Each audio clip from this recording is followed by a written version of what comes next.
Hello বন্ধুরা, আমি আজকে আপনাদেরকে আরেকটি ভিডিও নিয়ে এলাম আপনাদেরকে দেখানোর জন্য কিভাবে সিলিং প্লাস্টার করার পরে রেখে দেওয়া হয়। সিলিং প্লাস্টার করার পরে কেমন দেখা যায় আপনাদের সেটাই আজকে দেখাবো।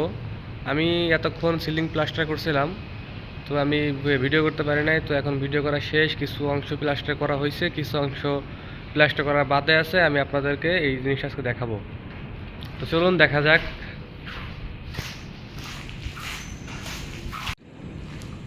আমরা আজকে এই রুমে প্লাস্টার করছি।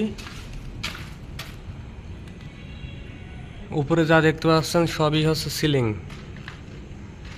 সব হচ্ছে এই 8 ফুটের বড় সিলিং যা প্লাস্টার করা হয়েছে।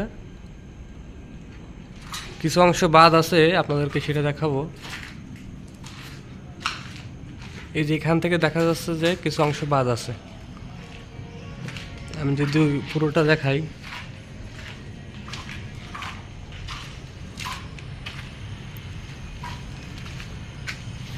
এই যে এটা হচ্ছে একটা সিলিং, এটা হচ্ছে একটা সিলিং, এটা হচ্ছে আরেকটা সিলিং।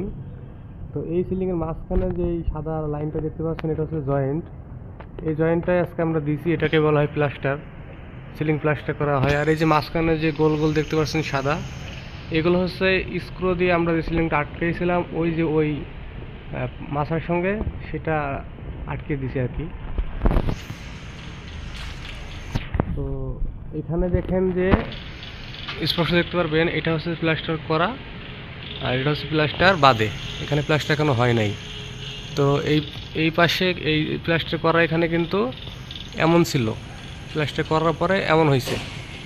তো এখন এটা এই অবস্থায় আছে। আপনারা দেখতে পাচ্ছেন যে দুইটা সিলিংয়ের জয়েন্ট আর এই যে ফুটা ফুটা এগুলো হচ্ছে স্ক্রু মারা।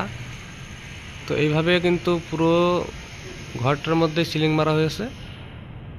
ওইদিকে ওইদিকে আপনার প্লাস্টার করা কমপ্লিট হয়েছে, শুধু বাকি আছে এই যে এখানে দুইটা সিলিং, এই যে একটা দুইটা আর ওই দুইটা চারটা, আর ওই পাশে দুইটা আছে, ছয়টা। এই ছয়টা সিলিং বাকি আছে প্লাস্টার করা।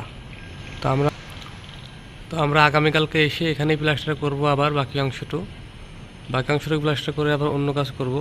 এটা হচ্ছে সিলিংয়ের কাজ। আপনাদেরকে আমি আরও আগেও বলেছিলাম সিলিংয়ের কাজ সম্পর্কে। এই দেখুন পাশ দিয়ে ফাঁকা আছে, এই পাশটাতে এক প্রকার বক্স হবে, এদিকে একটা নকশা জাতীয় বক্স হবে। তো আগে এটা করতে হয়, তারপরে বক্স পছন্দ করতে হয়। তো বন্ধুরা, আপনারা তখন দেখলেন যে সিলিং লাগানোর পরে প্লাস্টার করার পরে কেমন দেখা যায় সেটা। ভালো থাকবেন সবাই। ধন্যবাদ সবাইকে ভিডিওটা শেষ পর্যন্ত দেখার জন্য।